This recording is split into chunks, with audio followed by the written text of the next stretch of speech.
Hello mga kalingap! Welcome back sa aking YouTube channel, This Question. So kung bago ka lang sa aking YouTube channel, huwag niyo pong kalimutan mag-subscribe at click the bell button para like updated sa ating mga bagong upload na video. At huwag po natin kalimutan suportahan ng Team Kalingap sa pangunguna ni Kuya Val Santos Matubang, Ate Edna Vlog at syempre Kalingap Rob.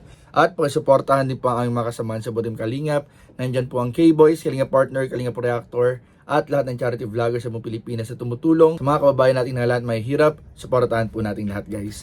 So ngayong araw naman mga kalingap, sa vlog na ito, sa reaction video nito mga kalingap, ay pag-usapan po natin ang pagkakapasok muli ng tambalang Jomcar mga kalingap, Best Love Team or Couple for 2026 po mga kalingap. So nabigyan na natin ng reaction video yung kagabi, yung kanina, at ngayon naman po, focus tayo, pag-usapan po natin ang Jomcar. Alam ko maraming mga taga-suporta ang Jomcar kay Carla at ni Joms ang nag-aabang na maitapik natin itong mga kalingap. At ito na nga, pag-usapan po natin mga kalingap, yung kanilang pagkakapasok pong muli sa Best Love Team of the Year mga kalingap. At mamaya sasabihin ko rin po mga kalingap sa inyo kasi marami pong nagtatanong kung bakit daw hindi nakapunta si Kalingap Joms at si Carla kagabi sa birthday, sa simple birthday celebration po ni Kalingap Ian. So mamaya babanggitin ko rin po yan sa inyo, pag-uusapan din po natin yan dahil meron po akong nalaman mga Kalingap tungkol kay Joms and Carla na ating pag-uusapan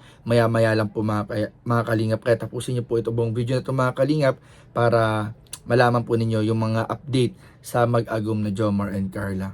So ito po mga Kalingap, ito yung post ni Pinoy History mga kalingap for Best Love Team Couple for 2026 mga kalingap. Sabi dito, love is something everyone hopes to find. A partner who stands by your side through thick and thin. For these 12 real life couples, ayan, real life couples mga kalingap. So, dito pa lang mga kalingap, so alam naman natin na si Pinoy History ay hindi po yan maglalagay ng nasa rank or nasa kung alam niyang hindi totoong real life couple. So meaning dahil nandyan ang Jomcar, alam ni Pinoy History mga kalingap na ang Jomcar ay real life couple. Ulitin natin mga kalingap, sabi dito for these 12 real life couples. So alam ni Pinoy History na ang Jomcar, which is si Kalingap Jomar and si Carla, ay real life couple mga kalingap. Sabi nyo that hope has become a reality and their stories have inspired millions both in the Philippines and around the world. From humble beginnings as simple tandem, so nagsimula sa pagiging tandem, they have grown together. So parang dito mga kalingap sa description na to mga kalingap, parang may imagine natin yung mga pinagdaanan ni Jomar at Carla from episode 2, nung una nilang pagkikita, sa mga pinagdaanan, sa mga travel. So, habang binabasa natin itong mga kalingap, parang nagre-reminisce sa akin yung mga pinagdaanan ni Jomar at ni Carla ng Jomcar. Sabi, from humble beginnings, a simple tandem, they have grown together. Face life challenges. So, alam naman natin, marami pinagdaanan na si Carla at Joms na magkasama. Tie the knot. So, yung ibang couple kasi mga kalingap ay, na nasa ranking ay kinasal na. So, looking forward tayo, punta na rin po doon ang Jomcar. And in some cases, welcome beautiful families. So yung iba may pamilya na rin, may mga anak na. And their journeys from 2025 into early 2026 serve as a reminder that true love endures and inspires. So napakaganda po ng pagkaka-description ni Pinoy History mga kalingap sa mga real life couple na ito. These couples are more than just a celebrity pairing. More than just a celebrity pairing, they are living examples of commitment, support, and genuine affection, mga kalingap. Totoong pagmamahal sa kanilang mga partners. Their stories show that love is not just about moments of romance, but also about teamwork, resilience, and the joy of building a life together. Grabe. Talagang pasok naman talaga mga kalingap ang Jomcar dito. In the inaugural awards of this category, the love team of nilagay nila dito yung sino-sino yung mga nasa top. So nakalagay po yung mga top. And ang sabi dito, ang nominado daw from 56 nominated love teams, 12 daw ang napili. So their stories resonate not only with audience in the Philippines but also with the over 7 million overseas Filipino worker, pati yung mga naka-inspire sa mga kababayan nating OFW at nakatira na sa ibang bansa, and dual citizens across the globe.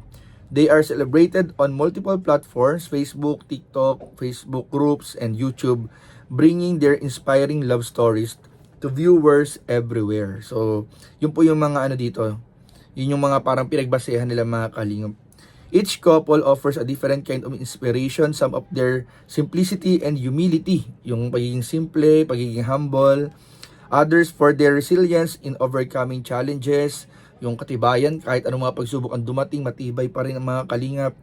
And yet others for the way they balance career, family, and love. Together, they remind us that love is a journey, not just a destination, and that sharing life with someone who truly supports and uplifts you is a blessing worth celebrating. Grabe mga kal, napakaganda po. And sabi dito, to these 12 couples, we say thank you for showing the world that love is real, enduring, and inspiring. Talagang bagay na bagay, yung pag-post nila nito, bagay na bagay sa month of heart. Heart month, February. May your stories continue to touch hearts, strengthen bonds, and encourage others to find and cherish their own true love. Napakaganda po mga kalingap. At yung karugtong po nung ano nila is yung pagpapaliwanag na lang nila nung pagkakaalis ng may Chris. So, yun nga dahil minor nga si Krista. So, ayun po mga kalingap ano. So, ang ganda po ng description. And habang binabasa natin to, habang pinapaliwanag, try natin ipaliwanag, talagang yung jump car talagang very deserving ng jump car na nandun mga kalingap sa ranking. Talagang nakikita natin yung mga pinagdaanan ng Kalingap Jomar and the Carla through their journey sa sa YouTube as a love team, real life couple, and us together, yung mga pinagdaanan nila. Talagang sila yung nandyan. I mean, bagay sila, talagang deserve nila mga kalingap dyan mga kalingap. And ayun, sabi ko nga kanina, congratulations again kay Carla and kay Joms, kay Kalingap Rob, sa buong team Kalingap, kila Kuya Val, congratulations po. Another Kalingap Pride na naman po mga Kalingap ang naisama po sa Pinoy History na ranking po mga Kalingap. And katulad ng sabi ko kanina, meron tayong nalaman sa mga nag-aabang naman po ng update sa naging simple birthday celebration po ni Kalingap Ian kagabi dun sa coffee shop nila Pastor ER. At ayun nga po mga Kalingap ang alam ko po, na-invite po si Carla and si Joms, pero nalaman po natin na si Papa Joms po pala kahapon ay nagpanaga. Nagpanaga daw po si Papa Joms kahapon, kaya hindi po nakadalo sa simple birthday celebration po ni Kalingap Ian.